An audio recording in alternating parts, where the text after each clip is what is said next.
This episode is brought to you ad-free thanks to all of our wonderful patrons. You can get tons of exclusive content, including bonus episodes, warm-up audio, and early access to episodes, all while helping us keep the show going by joining at patreon.com/shonenflop. Welcome to Shonen Flop Chibi, first impressions mini episode where we talk about the first chapter of the series we'll be covering in depth next week with our guest, Brendan Hull. Yeah. The official series letterer, I'm assuming, for this series. Yes. I'm Jordan. With me today, as usual, is my lovely co-host, David. Say hi, David. Hold on 1 second, Jordan. Hi, David. Whoa, David. That was quite a drive. Whoa, touchdown. What series are we covering this week, David? Why the fuck did we just do that? We are covering Green Greens. GGG, baby. Oh, yeah. And this is written by Terasaka Kento. David, why does that name sound familiar? Oh, isn't that one of the regions in Pokemon? Yeah, as well as the author of Beast Children. Beast Children? I can't fucking believe it. Holy shit. For listeners who don't remember, Beast Children is a manga that is so bad, we invented the certified flop tier for it. Yeah. We did not realize that manga could be as bad as Beast Children. Now, we've read manga that are worse since then. We've read much worse.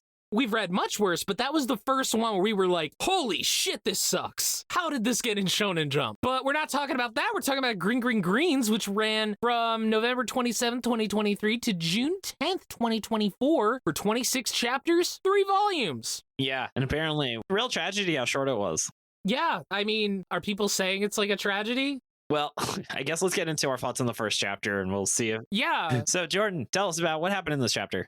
So, Haku Yaesaki is a slacker who has absolutely no ambition or passion for anything relatable. He's comfortable sitting on the sidelines and just cheering people on while talking about how much money they could make with their skills. Meanwhile, his classmate Nadeshiko Oga is the complete opposite. She is laser focused on her goals, almost like some kind of robot, because this is golf. And she wants to go to America. The teacher's like, dang, Yaesaki, if you just like fucking tried for once, you could get into a better school. And he's like, nah, I just want to take things easy. Easy. Again, relatable. Later, Yaesaki invites his friends to lunch, but one of them is studying for med school while another is making a dang video game. The only one who can come is his friend who's a baseball player. He tells Yaesaki that he learned to like baseball because they used to play catch together, and that, hey, Yaesaki actually had a much better arm than him, which Yaesaki denies because he can't admit to himself that he had potential and could have been good at something and chose not to be. Later, he runs into Oga, who's arguing with a woman who claims that she hit her car, but is actively, in fact, trying to extort her for money. He intercepts a slap for her, much like how the Arizona Falcons intercepted Jalen Hurts' final throw in the Eagles game, breaking my heart into 1,000 pieces. Popcorn David.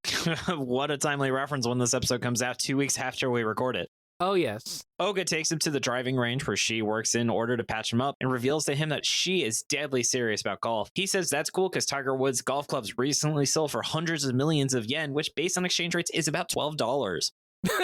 Yeah. She has him try to hit the ball, and it takes him 7 times to barely hit it. She then roasts the fuck out of him, saying that he doesn't understand how hard Tiger worked, and that he doesn't care about anything, and so defaults to money, and that she fucking hates him, and that she's the reason why her dad left. Damn. After going home, he realizes that she's right, and he has nothing to offer. When trying to golf again, Oga comes up to him and shows him proper stance before apologizing to how harsh her roast was. But she says she still doesn't like him. He manages to hit the ball pretty far for his first day and really tears up his hand. Oga gives him a glove for next time, and that's not a euphemism. Oh, God. But he says he's probably not going to keep going. When he leaves, she looks at his club and realizes he wasn't using a driver, but an 8-iron, which means that the distance he hit the ball was insane, I assume, because they don't know anything about golf. Later that night in the bathtub, Yaesaki contemplates golf.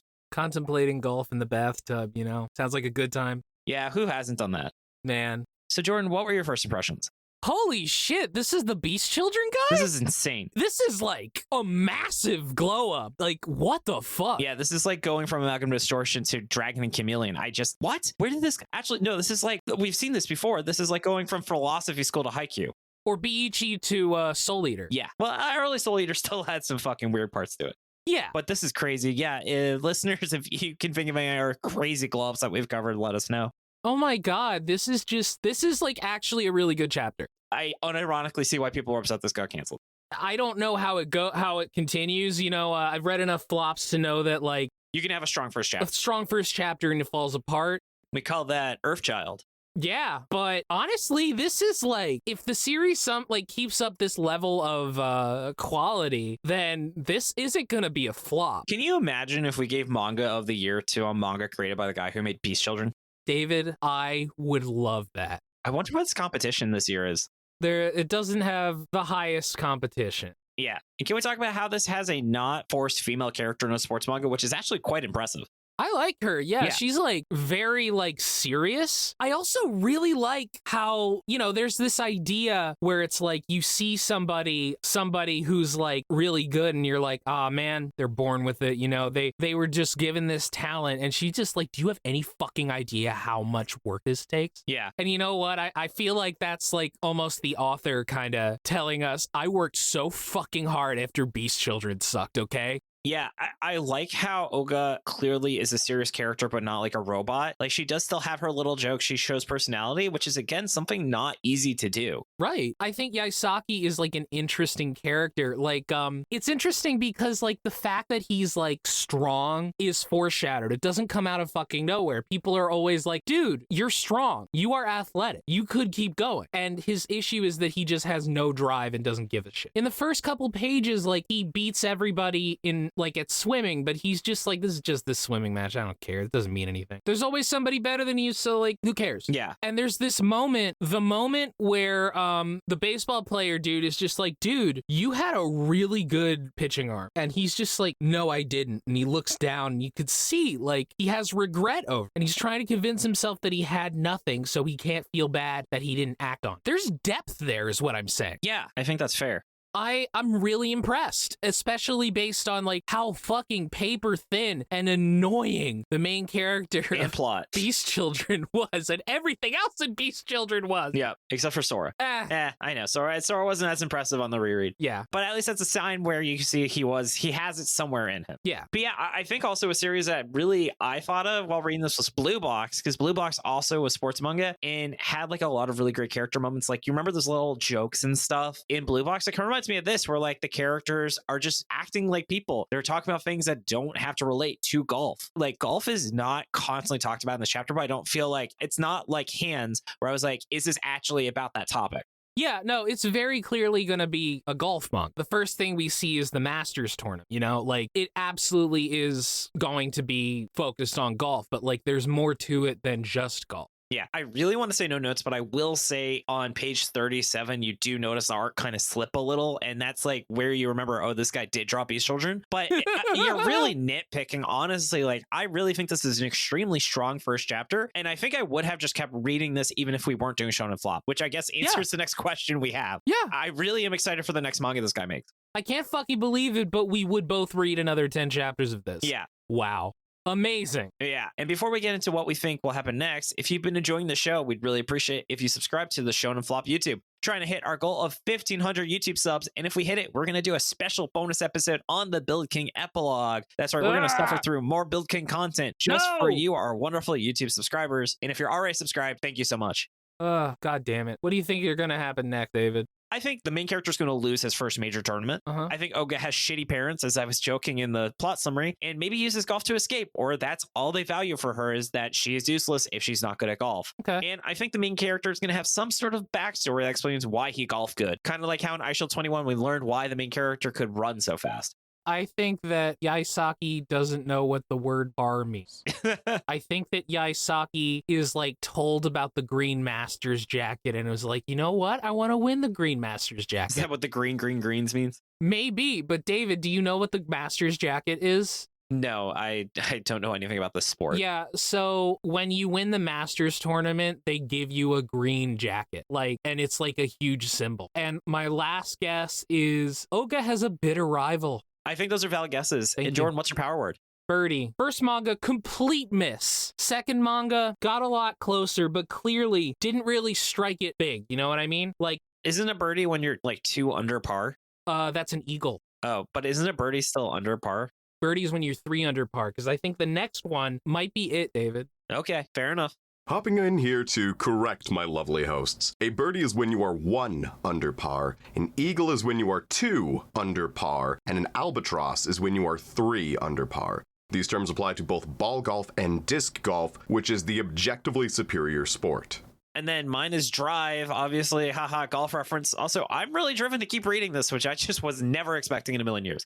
Wait, am I wrong about birdies? I never really paid that much attention to golf, okay? It's okay, Jordan. I still love you. Thank you. And I still love everyone who submits a question for the Q&A. As a reminder, you can do it in the Shonen Flop Discord, where we get priority to the people who haven't asked a question before, had a question answered in a long time, or are patrons. Starting off from Red Blade, what flop series would make the best dating sim? Which they spelled as sin, but I assume that was a typo. Bonus section, what flop series would you actually play the dating sim for? I feel like Tokyo Demon Bride is already a dating sim. Yes. I thought you were going to say I Tell C again, just so you can be stalked by her. Nah, that's a horror game, David. That's not a dating sim. I'm just imagining the Red Hood, the guy makes it, and it's Oops, All Muscle Girls, the dating sim. Oh, God. It's called it's Crunches to Crushes, the Muscle Girl dating simulator. Also, Love Rush was pretty much structured like that, too. That's true, but I don't want to play Love Rush. I would, however, play Mama Yu Yu. Oh, how about Teenage Renaissance David and all the women are classical art, like in the show? You know what? That's like a good shitpost dating sim, like, Hatoful Boyfriend, the one where you date pigeons. Yeah. Yeah. I hear the lore of that is very deep. It is very deep. You are the last human after a massive genocide. Oh, fun. You are not a pigeon in that game. Yeah. Next up from ZZ Digital, what would your specialty be as a state alchemist from, I assume, Fullmetal Alchemist? Gotta be, right? Yeah. I mean, New Zealand has a state wizard, so you never know. Oh, that's awesome. What about you, man? Well, let's see. I guess my specialty would be, I think repairing objects is really cool. Kind of like, I always thought Josuke in part 4 had a really cool stand idea, and that's actually one of the first utilizations of alchemy they show. So imagine if you're like the guy who can fix anything using alchemy. I'd like paint things and then use alchemy to make them come to life. That would be cool. Yeah. From Yizl, I don't actually know how to say the name of this page. Elysian? Sure. Is there a place where I can see what is scheduled to be covered, or is it a Patreon thing? Curious what's coming up the pike. So yes, you can actually, patrons at any tier can see our month schedule. We post it usually at the end of the month for like the first or second day of the month, and see the bonus content, all the episodes, and who our guests are. So you can find it at patreon.com/shonenflop. And of course, we also say at the beginning and the end of the episode what we're going to be covering next. Yes. Next up from Funky Act 4, out of the flops from C to D on the tier list, were there any that you liked despite its massive flaws? So yes. This points out how there's really two ways of viewing something in C and D. One is did a great job and fumbled it somehow, versus the other type, which is just kind of mediocre the whole way. So Jordan, what comes to you as something that had really strong parts, but then just fumbled something? The one that sticks out to me right here is Level E, because I was thinking Robot Laser Beam is the epitome. There are actually like a bunch of ones here where I look at and I'm like, God, I liked parts of it a lot. But overall just didn't do it. Just did not do it. Yeah, like Takara Kahara, we talked about, fumbled the last third of the series. Yeah, but as you said, Robot Laser Beam is actually pretty fucking good until they go to the tournament, and then it also gets racist. Yep. I think another example is also Stealth Symphony, where its ending was actually the best part of it. Yeah, the beginning I remember was pretty good. The middle was trash and ruined the whole thing. And then the ending was very good and insane. Yeah. So I think those are some of the ones that definitely come to mind where it, and then of course the number one good first chapter fucked up. The rest of the series will forever be what series, Jordan? Earthchild? Earthchild, yes. Do you want to take that against you? Sound more confident? Oh, Takeki Ryusei. That's another one. Yes. I think Takeki Ryusei more so than even Earthchild. Well, Takeki Ryusei had a good first 8 chapters. Yeah, and then it got really bad. Yeah, Earthchild is definitely the best, should have been a one-shot of anything we've ever read. Yes, first chapter, actually pretty fucking good. Oh, and Family Deadly Sins, also the first 2 volumes were quite good. Yeah. Which is luckily, that was all Rem had to read, the lucky bastard. So I would say about 40% of our CD tier has something really good, and then it just fucked up the rest of the series. Also, I remember having a soft spot for Our Blood Oath. There was something about that series that I did actually really like, but I couldn't justify at all saying at all that it wasn't a flop. You know, it was just, it didn't make it. It didn't make it. Didn't make it. I don't remember that well. I just remember it was really cool to have Stephen Paul on, who was our first like actual official manga person, and that was really cool. Hell yeah. Teen Renaissance David, Mannequin Piss, absolute king. Yeah, yep. We stan him. Stanican Piss. Or the damn bitch you live like this ghost from Yes, False Kako the Detective. False Detective. Yeah, I mean, usually if you're on C or D, it generally means there's something really good to talk about. Very few of these, maybe Golem Hearts is an example where it was just D tier in every aspect. Yeah, but even Golem Hearts, I don't know. There was something charming about it. Or maybe Smokey BB. There wasn't really anything interesting to it. Yeah, I feel like Barrage is the most D tier thing here. It's nothing. Yeah. Annihilation 2, there's just nothing. Moving on to our final question. So we previously got a jump series from the offer of Tokyo Revengers, and now we're getting a jump series from the offer of Aruma. That's 2 of Jump's competitors with 1 left. So which Weekly Shonen Sunday mangaka would you like to see do a Jump series? Oh fuck, Free Ren. Yeah. Oh my god, I would love to see the author of Free Ren show up because Free Ren's fucking incredible. Yeah, I wonder, Max, if you agree, I want to see Rumiko Takahashi create something for Weekly Shonen Jump. Yeah! I don't know what that would look like, but that would be absolutely insane to see fucking, what is it, the share of manga creating something in Shonen Jump. The share of manga? Yeah, well, because she's like, do you know Cher's had a #1 hit in every decade for the last like 50 years? Yeah. And so Rumiko Takahashi is the same way, where like every 10 years she makes like an absolute banger of a series.